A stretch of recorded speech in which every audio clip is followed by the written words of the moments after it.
It was amazing, man. It was amazing feeling, you know what I mean? Shout out to the fans and the people that support me. You know what I mean? We did it. We did it, you know what I mean? And we just got one more stop, man. You know what I mean? Keep supporting me, keep watching me, and you know what I mean? I put in the best work for you guys so I can show out for you guys. He is the man of the hour, coming off a huge win over Brandon Royval, UFC 317, fight of the night bonus. Now the number one ranked contender in the flyweight division. It is always my great pleasure to speak to Joshua Van. Joshua, welcome back and congratulations on an incredible win. Man, thank you for having me. Has it all sunk in? Because I know we talked we talked I think literally the day after the fight got made, and we were just like, I can't believe this actually happened. We were just doing a post fight interview, and then you had a new fight made already. Could you wrap your head around these last like 3 weeks? Yeah, man. It just feel I don't know. It feel no like a normal day. You know what I mean? I mean, other than me getting a title shot, I think everything just normal.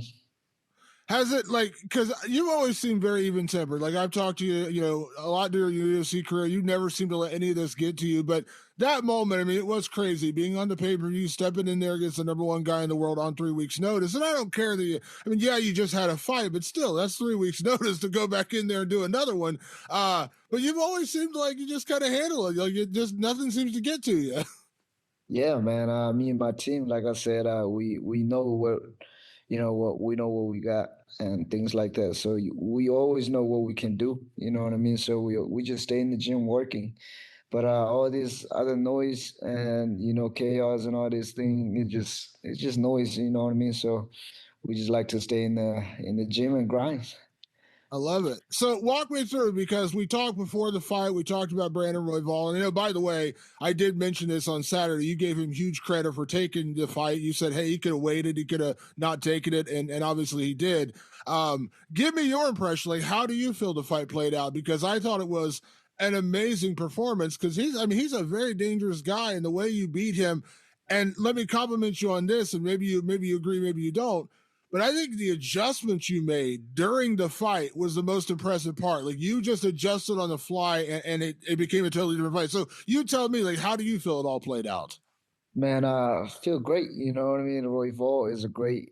Ah, man, he's a motherfucker, bro. I hate him and I love him at the same time, man. Like, cause that guy is good. He's very good. You know what I mean? So, cause the first round, like I got his timing, so I win. It was clear. You know what I mean? It was clear that I beat him in the first round. But then the second round, when he came out, he changed like his styles. You know what I mean? And then I was like, oh shit, I gotta adjust to this. And then boom, boom, he hit me with a couple shots. You know, I'm like, oh shit. And then right when I think I can take his punches, he mixed in with like some, power punches and things like that. So it's like, you know what I mean? It was man, it was a technical uh it was a very, very, very technical fight. You know what I mean? So I have to readjust to his style again. And then on the third round, like you know what I mean? His timing is just the way he mix up things is just like, man, he was a number one for a reason. You know, he's great, man. And you know what I mean? Like going into the third round, I gotta do what I gotta do to win the fight. You know what I mean? So I'm trying to walk forward or bait him in and things like that. So yeah. It was kind of crazy because we talked beforehand about he's a very aggressive fighter, and I think like his style in that fight was kind of like what I call death by a thousand cuts. Like he was just kind of peppered away, picking away at you, but you were landing the more impactful blows. Like he would throw 10 jabs, but you would land the one big hook and do more damage. I guess the way I was kind of seeing it. But when the fight was over, did you see the crazy stats about the amount of strikes you guys threw and landed, like breaking records for a 3 round fight? It was wild. Yeah, I didn't think about all that until like I went back to the hotel and then see people post about that shit, you know what I mean? But in a fight, man, I was just like, ah, I didn't think it was that much of a great fight to be honest. The ring, when I was in the cage, everybody was like, "Man, that was the greatest fight we ever seen." I was like, Well, I don't know, man. It ain't nothing, you know what I mean? But then when I rewatch it, that's when I see like all the technical side. Like people probably say we was brawling, but it was like more so of like technical brawling type shit. You know what I mean? So we know like we trying to throw as hard as we can and then swing, but like it's like it was like a little timing too, you know. So it was just technical, man. It was too technical. I wouldn't call it a brawl at all. Actually, I think it is. I mean, I will mention to you right now. I think it's going to be fight of the year. It's going to take a lot for anybody to cap that for fight of the year. But I thought it was a very technical fight. I thought it was brilliant. And obviously, going into that third round, it's kind of like win or lose, I guess, in that moment. And to go out there in that last exchange and put him down to the point where he thought it was over, like that, the reaction was he thought it got stopped. You had to be happy with that. And if you had like 10 more seconds, you had to feel pretty confident, like you probably would have put him away. Yeah, man. Like I said, everything happened for a reason. You know what I mean? He's a tough guy, man. He's hard to crack, and shout out to him. Can you, like, in that moment, like when it's over, you drop him at the very end, like you had to know at that moment you won, right? Like you had to feel pretty confident you won the fight. Like it was a great fight, and credit to Royval, by the way, but it was pretty clearly your fight. I feel like a lot of people thought I lost the second round, but even so, like when I rewatch it, if we score on the damage, I feel like I win that too, to be honest. But I don't know, you know, it's the fans. But I think I landed like the more like you said, man, the more power shot. You know what I mean? But he did a lot better in the second round. But like after the fight, man, I knew I won clearly. I mean, damage is the name of the game, and obviously, like that's what I said. Like he was, he was picking and picking and picking, but then the shot that actually does the damage were the shots you were landing. Like you would hit with one punch, and you would rock him or put him back or set him back, and he was just kind of like. And that's not knocking Brandon Royval, incredible athlete, but I thought it was pretty clear. Like the 10 punches he was landing didn't equal up to the one big one you would land on him. Yeah, man, he's a valiant guy. You know what I mean? He come forward and put that pressure. Like I said before the fight, a lot of guys break under that pressure. I told you guys I wasn't gonna break. You know what I mean? That's what you guys see. Absolutely. And then, I mean, listen, you took this fight on 3 weeks' notice. You're stepping in against the number one guy, and you had been telling me for months, like, I want these higher ranked guys, but it's just tough to get them to fight me. You get in there, and I think, like, I'm sure you saw it. Like, a lot of people are like, man, awesome that Joshua took this fight, but man, he's stepping into deep waters going against Royval on 3 weeks' notice. That was kind of like the general idea. And then you go out there and put on that kind of performance. Like, you had to be happy. Like, the reaction was like, oh my gosh, this kid is for real. Yeah, you know how like the fans are like, man, Joshua Van is not ready, this and that. Like I see all the comments and shit like that, you know. And no, we win. We win the fight. And now people are saying like I'm not ready for the title fight, this and that. But what they gonna say when we win that belt? You know what I mean? So we just, you know what I mean? We just trying to stay in our lane and grind like we did every fucking day. I love it. And I imagine, like, I know this probably doesn't matter right now. We'll probably have this conversation at the end of the year, but I know people are telling you this is already fight of the year. And I know you don't go out there to have fight of the year, you just go out there to fight and win fights. But does it feel good that you're being acknowledged for having that kind of a fight? Like I know Dana acknowledged it after the fight, like everyone acknowledged it. Like this is so far. I know we still have a few months to go in the year, but like this is 100% right now the fight of the year. Man, it was crazy. Like the fans were crazy after the fight too, man. It was like when I went back to the hotel, it's like I got like a couple of security guys from the UFC. You know, the UFC guys, they had to follow me to my rooms and things like that. We walk into the lobby, a bunch of fans are like, you know, like, hey, let's take a pictures. I took one pictures and then boom, like 20, 30 of them, like, you know, come at once. Now there was like the security guys are like, bro, we gotta go. And then we just packed. And then when we run into the elevator, all the fans want to come in that elevator too. So we broke the elevator. And then now the security was like, "Oh shit, we got to go to the back." So now they had to push all the fans, and you know we had to go to the back and things like that. But it was amazing, man. It was amazing feeling. You know what I mean? Shout out to the fans you know, the people that support me. You know what I mean? We did it. We did it. You know what I mean? And we just got one more stop, man. You know what I mean? Keep supporting me, keep watching me, and you know what I mean? I put in the best work for you guys so I can show out for you guys. So the people got so many people packed in the elevator, they broke the elevator. Yeah, it won't close. Like the elevator door won't close, and then the fucked up thing was like we was jumping up and down because we were so excited too, and then I think that make it worse because it's like imagine like 10 to 15 people in the elevator, like just jumping and then, you know, like some other people trying to come in and things like that. So it's just like, I don't know what happened, but it broke. So we had to go to the back and stuff like that. But you did eventually make it upstairs. Okay. Yes, yes, yes. We did make it upstairs. That's wild. So you win the fight, and normally the way this works, you go backstage, you get your medicals done, and then you do some media. They bring you back and you talk to everybody at the media, stuff like that. But you were like, because the way your fight was positioned, you were like, I got to get back out for the co-main event. And I'm sure you saw afterwards, like Brandon, you know, he looked, you know, he definitely had some, you know, damage done. But you looked out there, you looked fresh. You had your thing you got there. So, like, how quickly did you go back there? Like, you turned right back around. Like, you pretty much turned right back around and went back out to the cage, right? Nah, I went back and then I think I did one interviews or something. And then they was like, "Hey man, get ready." And I was like, "I'm not going out there like this. I gotta change." And then they was like, "Okay, okay, hurry up." And then you know, I grabbed my clothes and started changing. And then no, like I wasn't fresh, bro. He fucked me up too. But Royval fucked me up too. Like my nose is all bleeding and shit. I was like, "Man, can I at least wash my fucking face?" You know. And then they gave me like a water bottle, so I was like, you know, trying to remove the blood and all that shit. So you know, and then we walked to the cage. So crazy. So let me ask you, we'll talk about the face-off in a second. What did you think of Pantoja's performance? Pretty dominant. Puts away Kai Kara-France the way he does. What did you think of Pantoja's performance? It was good. He's a great champion. You know what I mean? Shout out to both him and Kai, but I feel like Kai showed too much respect. I don't know if he hurt going into that fight or something, but I don't think Kai fight the way he fought before.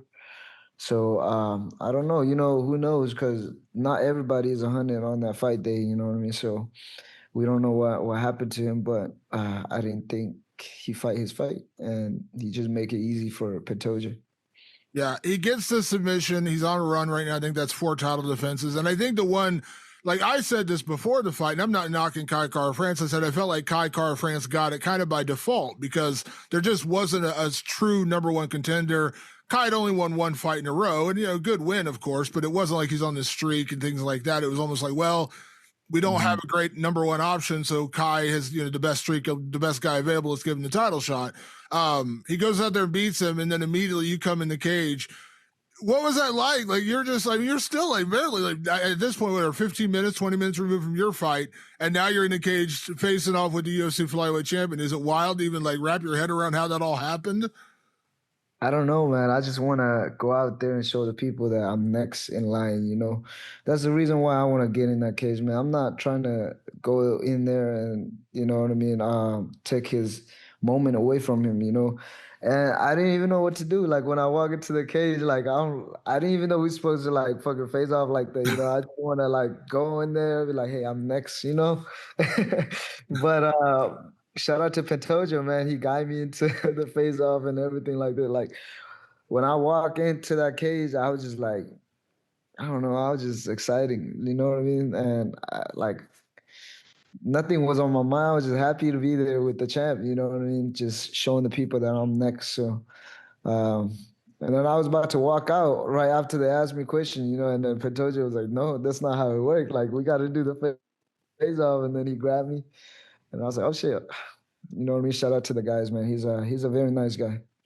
Absolutely. So we know this is next. This is the title fight. Everyone's acknowledged. Which, by the way, credit. I can't remember who it was that asked Dana at the press conference on Thursday. They're like, hey, it was supposed to be a number one contenders fight with Manel Cobb. Is it still a number one contenders fight? And Dana's like, well, yeah, I guess I got to make sure it's a number one contenders fight. So shout out to whoever put Dana to make sure he was on the spot with that. And then I know they acknowledged it afterwards because you came back out to the cage. And I know Dana said, like, they don't like doing the face-offs when it's not planned, like Patty getting in there with Ilya, but like you were out there. Like, well, of course we know you're going to fight for the title. So Pantoja's talked about it. We know that's next. Has there been any talk yet, like just from your team, like in terms of like timing or when it's, because we know it's going to happen, we just don't know when, right? Like, is that pretty much the only thing we're waiting on? Yeah, that's all I'm waiting on the phone call, you know. But most likely I feel like it's gonna happen this year because the champ said he wanted this year. I wanted this year. Hopefully the fans want it this year, you know what I mean? So we're just waiting. Yeah, we're just waiting for the call. You went through I mean, you went through a bad. I mean, you obviously pretty dominantly beat Bruno Silva, but you still had to fight. That's a full training camp and a fight in June, and then 3 weeks later, another fight in June. And even though you look fresh right now, you said like you did take some damage. So can I assume like now you do want to take a break? Like now you do want to take a little time off? Because I would imagine if I was guessing, just looking at the calendar, probably November, December would be kind of like the timeline I'd be guessing for the fight. Would be my guess. Man, like I said, no, I don't. I want to take a couple days off and things like that. But like, I'm already talking about like wanting to go back to the gym. You know, I'm bored, but my big toe hurt like a motherfucker right now. I can't even run. You know what I mean? So, we just my coaches, you know, they want me to take a little slow because this fight camp is gonna be, you know what I mean? Is it's gonna be something special. So they just want me to take this time off and you know fully heal. So when we start the training camp, I'll be ready. And plus, man, you know, I never go on vacation with my families and things like that. So I really wanna, you know what I mean, enjoy time with my family. 100%. Yeah, I forgot to mention. You mentioned after the fight you had a broken toe from the Bruno Silva fight. You come in there and like you didn't even look like you had a broken, but you had a broken toe. Yeah, no, we did the X-ray. They say it wasn't broken. I think it was just like, you know how like your bone move out of place thing. I think that's what it was. It happened in Bruno Silva fight, and it was hurting all that 3 weeks. You know what I mean? And then, but then, you know, when you fighting, like you don't really feel shit. But then after the fight, I mean during the fight, the second round, I felt it like it felt it move and things like that. But then, you know, after the fight, that's when I was like, ah, shit, I think it broke. And then we did the X-ray like 2 days ago. I think yesterday or 2 days ago, I forgot. But they told me it wasn't broken. So we just gonna have to. Time will heal. You know what I mean? Yeah. Yeah. Now you already mentioned it, and I know you have a lot of respect for Pantoja. Same kind of thing with the Royval fight. And Royval wasn't, by the way, I'm sure you know this, like, it wasn't skill based, it was just timing. Like, man, it's tough to fight a guy like that on 3 weeks' notice. But you go in there and beat him, and you said like there were people saying, you know, he's not ready for this, it's too much too soon, whatever the excuse was. Now, right away, you're gonna hear it again. Pantoja is this great champion, he's an incredible fighter, pound for pound, all these kind of things. I imagine you embrace it the same way because I'm sure you have a lot of respect for Pantoja, but I like what you said in the cage, like, but I'm going to beat him. Yeah, it's like okay, you know, he beating all these guys, but like I said, style make fight, right? Style make fight, and like I said, like everybody that Brandon Royval fought, he beat, you know, except for the champion. You know what I mean? So it's like, and I beat him. You know what I mean? So it's like, okay, what do I got to do to, you know what I mean? But like I say, it's just opinion. At the end of the day, like I could be the greatest things that ever happened in this world, right? But then people will still find a way to like put me down and things like that. So I don't, you know what I mean? I don't keep mind to that shit, but you know what I mean? Can I ask, like, I guess, like, going into the whole thing about the Royval fight was the timing. It wasn't about skill. It was just like you're doing this on 3 weeks' notice. With Pantoja, I get the feeling you're going to get asked a million times, like, how do you feel about your ground game? Because that is so much of what Pantoja does, right? His submission game is his ground game. We know you are an incredible striker. You could argue you have now proven you are maybe the best striker in this division. I don't think there's a lot of question about that. Yeah. But how confident are you in your ground game? Because you got to imagine There's going to come a point in that fight. I'm sure we'll talk again before the actual fight, like once it gets scheduled. But like, I know it's going to come up. How confident are you in your ground game versus a guy like Pantoja? I'm always confident. I'm always confident. You know, I just don't like hugging another man in a fight. You know, that's the reason why I don't see my ground game. You know what I mean? But when it comes to it, like a couple fight when I get hurt, you know, I take people downs and things like that. You know what I mean? Is I got it in my back pocket. I got it in my back pocket.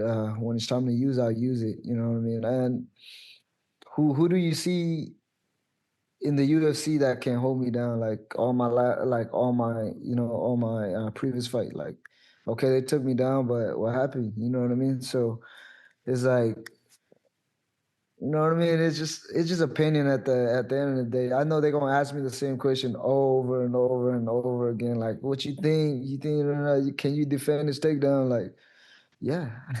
If I didn't think I can't, if I don't think I can't defend it, like you think, like I'll be willing to fight him. You know what I mean? Like things like that. So, yeah, of course. Like me and my team, we believe in ourselves. You know what I mean? We believe in our work, and I believe my coaches will find a way for me to beat the champ. We just said it 2 fights ago. You took on a guy who only wanted to wrestle you, and like you told me, you were just mad because you couldn't get a finish because all the guy wanted to do was try to take you down for 3 straight rounds. So you've been in there before. The guy who all he wanted to do was grapple you. What happened? He didn't grapple you. He could not get you to the ground. Yeah, look at all his fight. Like everybody talking about a fraud check. That's not a fraud check. I make that happen. You know what I mean? Look at all his fight. Like he dominate guys on the ground. You know what I mean? So it's like I said, man, they will always find a way to, you know what I mean, to say you're not ready and all this. Just be like how the how just imagine how the fuck am I in a UFC fighting and not knowing no ground. Like can you even imagine that shit? You know what I mean? Like I gotta know a little bit, right? Yeah, like yeah. I think I'll be ready come fight day. I love it. I love it. Now it is like everything that I know. We've talked about this before. You've had kind of like a love hate relationship with the rankings because I remember a couple of fights ago we were talking about it. They pulled you out of the rankings for no reason. Like you didn't do anything, and they're just like out Right, of the right. rankings. And I don't want to paraphrase and forget my language. It was more or less like fuck the rankings. Like I'm over it. But now, but be honest. Like, is it a little cool to see that number one next to your name? Like you vaulted all the way to the number one contender spot. Is it a little cool to see that now? Yes, yes. But like here's why I hate the ranking, right? So when I fought Ray Cerulia, they put me in the 14, right? And then I fought Bruno Silva and they put me in 10, top 10, right? And then 2 days later I was like at what, like 12? I'm like, what the fuck? I was like, this is, you know what I mean? But at the end of the day, we got the number one spot. You know what I mean? So that's all that matter. Like at the end of the day, number won't matter when I get that belt, right? So I wouldn't need that number no more. So uh, I just need that letter C. I love it. I love it, man. What a crazy month you've had. Like I said, when we talked right after the last one, we were just scheduled to talk about the win over Bruno Silva, and then it just so happened you already booked another fight. I know you celebrated. You got your mom a house. Like you've had so much happen, man. Like I think if anyone deserves a vacation right now, I think you deserve a vacation, man. Like take a vacation. Yeah. Yeah. Me, my mom, my sisters, you know, we planning to go out of towns and things like that. So it's gonna be a great family trip. You know what I mean? So I can't wait. I love it. Well, Joshua, man, congratulations. I know, we've been lucky enough to do these interviews pretty much since the start of your UFC career, and I feel very honored to kind of been along on the journey this entire time. And man, I cannot wait. I know we'll talk before the title fight when it actually gets scheduled, but man, I cannot wait. It could not have happened to a better person. Congratulations on an incredible win, man. Enjoy a little downtime. Enjoy some money too, man. You got a couple bonuses now. Like, get you, enjoy, buy yourself something nice, and enjoy the money. And man, can't wait till, whenever the date gets made later this year, you and the champ, man. I cannot wait. Yes, sir, man. Thank you for having me. And can I give a shout out right quick? Absolutely. Go right ahead. I just want to give a shout out to all my teammates that helped me. You know what I mean? Shout out to Foreigners Fight Club, Aslan Boxing Gym, and Temple Construction. You know, all those three gyms was what make me. You know what I mean, and things like that. So, and then the fans. You know what I mean? I won't be here without you guys. So just stay tuned. I'm gonna be in the gym working for you guys, so I can show out for you guys. Hopefully by the end of this year, we get to fight for that title. You know what I mean? So you guys stay tuned. I love you guys, man. May God bless you guys. Absolutely. It's kind of crazy, too. John Jones just retired, and you have a chance to become one of the youngest UFC champions in history. So it's kind of good timing, right? Like, John Jones retires. Here you are about to fight for the title as one of the youngest guys ever. No comment.